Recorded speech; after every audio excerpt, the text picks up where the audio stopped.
আপোনাৰ ঘৰতো মানি ব্লকেজ আছে নেকি? যদিহে আছে কিদৰে গম পাব?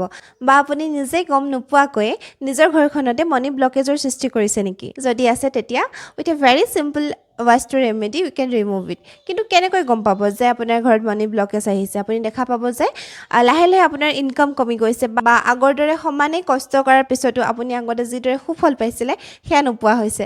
এই ৰেমেডিটো শুনিবলৈ যিমান ইজি বা যিমান সাধাৰণ হয় সিমানেই ইফেক্টিভ হয়, যিটো কৰাৰ লগে লগে আপোনাৰ ঘৰলৈ পজিটিভিটি আহিব আৰু মানি ফ্ল' বাঢ়িব। আমি সকলোৱে জানো যে ঘৰখন পৰিষ্কাৰ কৰি ৰাখিলেই আমাৰ ঘৰলৈ পজিটিভিটি আহে। কিন্তু ইয়াৰ লগতে আৰু কিছুমান সৰু সৰু কথা জনাটো দৰকাৰ। তাৰে এটা হৈছে যে ঘৰটো ডিক্লাটাৰ কৰা। ডিক্লাটাৰ কৰা মানে অকল পৰিষ্কাৰ কৰা নহয়, ঘৰত যিমানবিলাক অলাগতিয়াল বস্তু আছে সকলো আঁতৰাই পেলোৱা। এতিয়া অলাগতিয়াল বস্তুৰ ভিতৰত কি কি আহিলে? যিদৰে আমি দেখা পাওঁ যে প্ৰায় সকলো মানুহে এটা টি চাৰ্ট যেতিয়ালৈকে সেইটো ঘৰ মুচিবলৈ ব্যৱহাৰ কৰা নহয় বা ডাষ্টিঙৰ কাৰণে ব্যৱহাৰ কৰা নহয় তেতিয়ালৈকে থৈ দিয়ে। ৰাতিপুৱা ব্ৰাছ কৰা ব্ৰাছডাল আমি থৈ দিওঁ, কাৰণ সেইডাল পিছত চুলিত ৰং লগাবলৈ ব্যৱহাৰ হ'ব। যিদৰে এমেজন ফ্লিপকাৰ্টৰ যিবিলাক বক্স সেইবিলাক থৈ দিয়া হয়, কাৰণ কিবা কামত কেতিয়াবা আহিব। বহুতৰ ঘৰতে প্ৰায় সকলোৰে ঘৰতে প্লাষ্টিকৰ দম দেখা পোৱা যায়, যি প্লাষ্টিকৰ সৰু সৰু বেগবিলাকৰ। জোতা চেণ্ডেল নতুনকৈ কিনিলে পুৰণাযোৰ পিন্ধিবলৈও বেয়া লাগে বা পেলাই দিবলৈও বেয়া লাগে কাৰণে থৈ দিয়া হয়, কিন্তু সেইযোৰ কেতিয়াও পিন্ধা নহয়। লগতে প্ৰায় সকলো মানুহৰ ঘৰতে দেখিব যে বাকচৰ কোণাত বহুত বছৰীয়া পুৰণা কাপোৰ জাপি জাপি থৈ দিয়ে। সেইবিলাক ফিট নহয়, ডাঙৰ হয় নহ'লে সৰু হয়, আৰু মনতে এইটো ভাবি থোৱা হয় যে কেতিয়াবা যেতিয়া সেইবিলাক ফিট হ'ব তেতিয়া পিন্ধা হ'ব।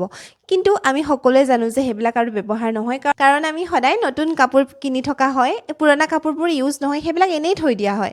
মহিলাসকলৰ ক্ষেত্ৰত দেখা পাব যে সকলোৰে ওচৰতে বহুত ধৰণৰ ইয়েৰিংছ থাকে নহয়নে? তাৰে এপাত এপাত হেৰাই যায়, আৰু যিবিলাক হেৰাই গ'ল সেইবিলাক যে আমি কেতিয়াও বিচাৰি নাপাওঁ সেইটো জানো, তথাপিও তাৰ লগৰ পাত আমি গোটাই থৈ দিওঁ। তেনেকুৱা বহুত এপাত এপাত ইয়েৰিংছ আমাৰ ওচৰত থাকে। এইবিলাক মাত্ৰ কেইটামান এক্সাম্পল। আপোনাৰ ঘৰখনত যদি চাই এনেকুৱা হাজাৰটা দেখিব যিবিলাক আপুনি ঘৰত থৈ দিছে 2-3 বছৰ ধৰি পৰি আছে, কিবা কাৰণত ব্যৱহাৰ হ'ব বুলি থৈ দিছে, কিন্তু সেইবিলাক আৰু কেতিয়াও ব্যৱহাৰ নহয়। এইবিলাকে আমাৰ ঘৰত মানি ব্লকেজৰ সৃষ্টি কৰিব পাৰে। এতিয়া সকলো বস্তু পেলাই দিয়াটো বা জ্বলাই পেলোৱাটো সম্ভৱ নহয়। কিছুমান ভাল বস্তু সঁচাকৈ থাকে, কিন্তু সেইবিলাক আমাৰ ব্যৱহাৰ নহয়, সেইবাবে সেইবিলাক আপুনি ডনেট কৰি দিব পাৰে। আৰু যেতিয়াই এইদৰে ডনেট কৰা বা ঘৰখনত যিমানবিলাক অলাগতিয়াল বস্তু আছে সেইবিলাক ঘৰৰ পৰা উলিয়াই পেলোৱা আৰম্ভ কৰিব, দেখিব আপোনাৰ ঘৰত পজিটিভিটি বাঢ়িব, লাহে লাহে মানি ফ্ল' বাঢ়িব, সকলোৰে মনবোৰ খুব মুকলি হৈ থাকিবলৈ ল'ব। কিন্তু এই কামটো একেদিনাই কৰিব পৰা কাম নহয়, এইটো এটা অভ্যাস যিটো ঘৰৰ প্ৰতিজন ব্যক্তিয়ে ফ'ল' কৰিব লাগিব। কিন্তু যেতিয়া এইটো ভালদৰে ফ'ল' কৰিব, দেখিব যে আপোনাৰ ঘৰখনৰ পৰিৱেশ সঁচাকৈ খুব ভাল লগা হ'ব। 2-3 মাহৰ ভিতৰতে দেখিব আপোনাৰ ঘৰৰ মানি ফ্ল' বাঢ়িব।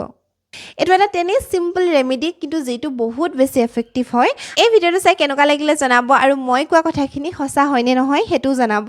যদিহে এই ভিডিঅ'টো চাই ভাল পালে তেতিয়াহ'লে প্লিজ লাইক, শ্বেয়াৰ, কমেণ্ট কৰিব, আৰু এনেকুৱা ধৰণৰ সৰু সৰু বাস্তু, এষ্ট্ৰলজি, নিউমৰলজিৰ বিষয়ে জানিবলৈ মোক ফ'ল' কৰি ল'ব।